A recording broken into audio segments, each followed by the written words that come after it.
Hello, hello, hello.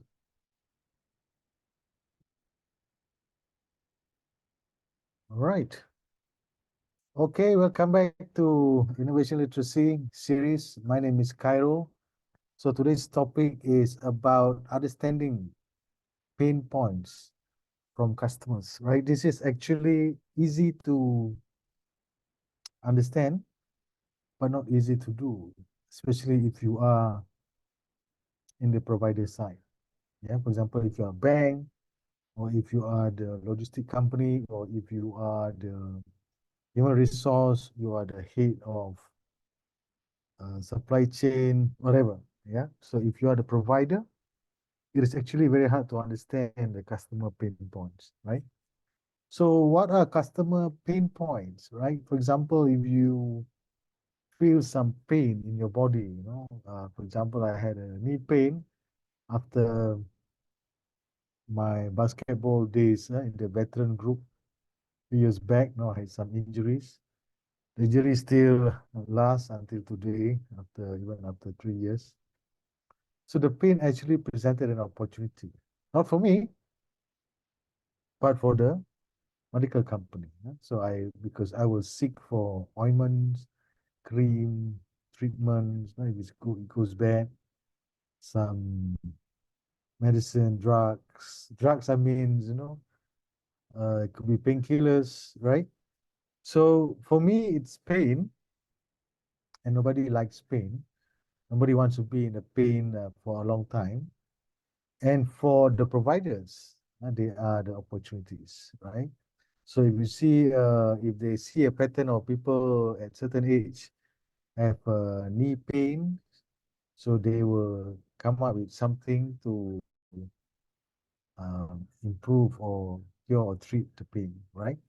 So similarly for customers, they're going through a lot of pains in our business processes, right? So I actually prepare a slide to guide us for today. Let's take a look at this. As usual, innovation literacy session is only 10 minutes, right? So I keep it this way. I get some good feedback on the session that I had on the first session a few days ago. So again, corporate culture is dead. Build innovation culture instead. No, I truly believe corporate culture as we used to know is dead, right? So so now we like to go into the understanding pain point. Yeah, let's take a look at it. So this is a pain I'm talking about just now, right? So when you have pains, right, in your body, where you go for fever, for example, you will seek treatment. So these are the opportunity for the provider to seek uh, opportunity, in terms of painkiller, drugs, ointment, things that could resolve, right? However, the product itself is one thing, but we also need to look into from the customer viewpoints. How does the customer arrive or get the product? Right? For example, if you are selling online on e-commerce, in Malaysia, Shopee and Lazada is very popular. So you probably will browse Shopee. The UI UX of Shopee is pretty good.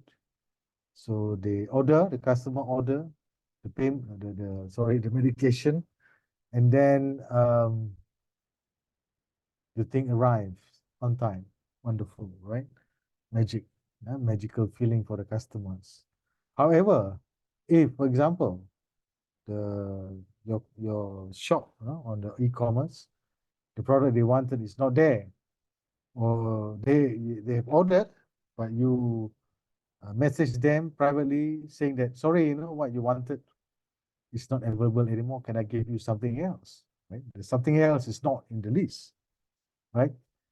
There was one time they had, the shoppers, sorry, the businesses in Shopee has the problem. No? They order something, but they say it's not available privately, and they change. So normally customer will complain, right? So that actually gives some the customer pain points, right? So customer don't like to be told what they wanted as you presented. It's not available, right? I mean, you wouldn't like that as well. So pain points actually an opportunity. So those pain points in your pain points medication product, has presented an opportunity over there, right? How you could improve because let's say you believe your product is great, you have great customer experience, minimize or zero pain points to get the product, you will have good business, right? But as a provider, how do you spot that, right? So this is something that we would like to dwell upon for today. So what are pain points? Pain points are persistent problems with a product or service that can cause inconvenience to customers, right? And their businesses. Or to put simply, they are unmet needs waiting to be satisfied. This is from HubSpot. So what happened is they are persistent, consistently, right? So out of maybe 10 customers, maybe more than half going through their pains.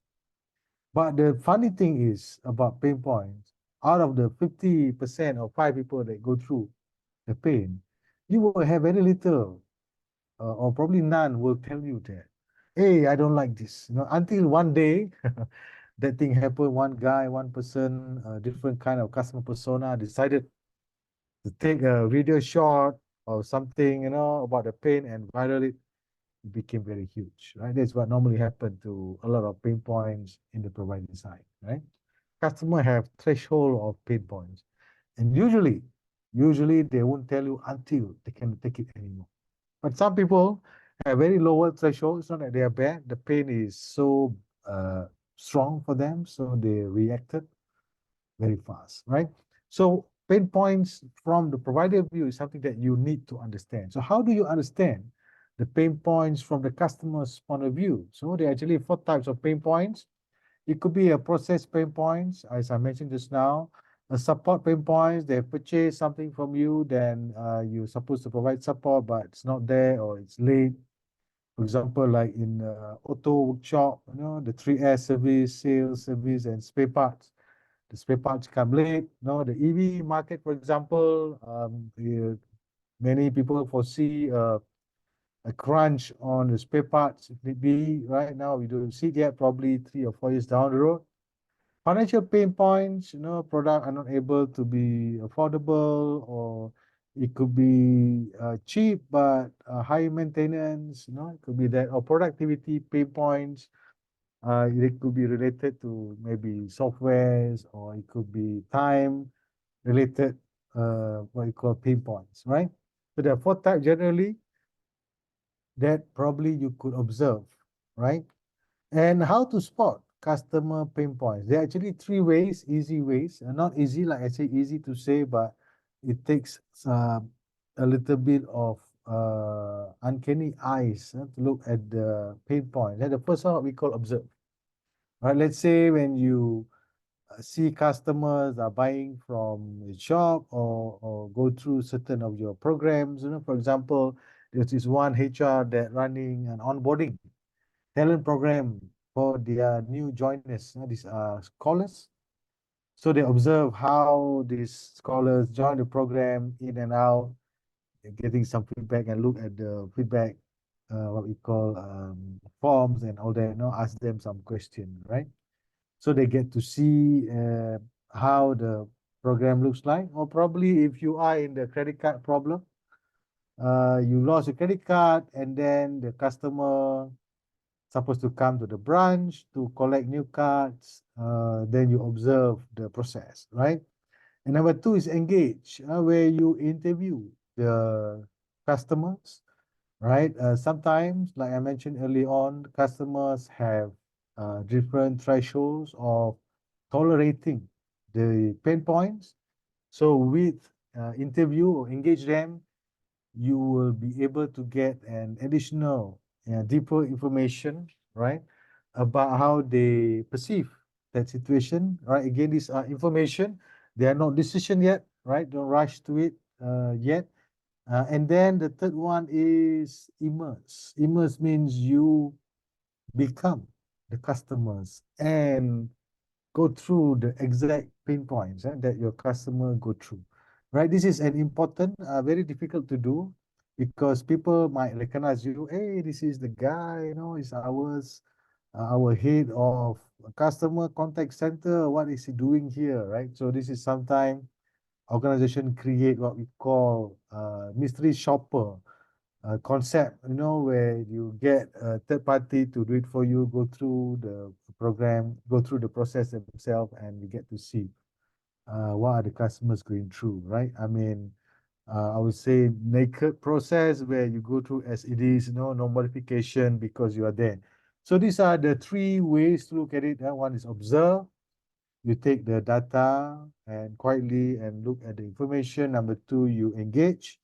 You talk to the customers, users, stakeholders, right?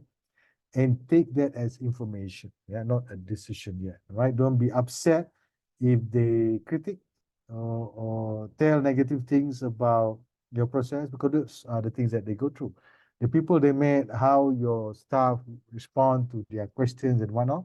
And then the third one is immerse, where you go through the process yourself as a customer, right? So OEI, observe, engage, and immerse, right? So these are the things that you can do this to spot the customer pain points. So that's all from me. 10 minutes innovation literacy series, understanding pain points. Thank you so much for staying on. I look forward to create a few more videos for you. I hope you find this helpful. See you again. Thank you. Bye-bye.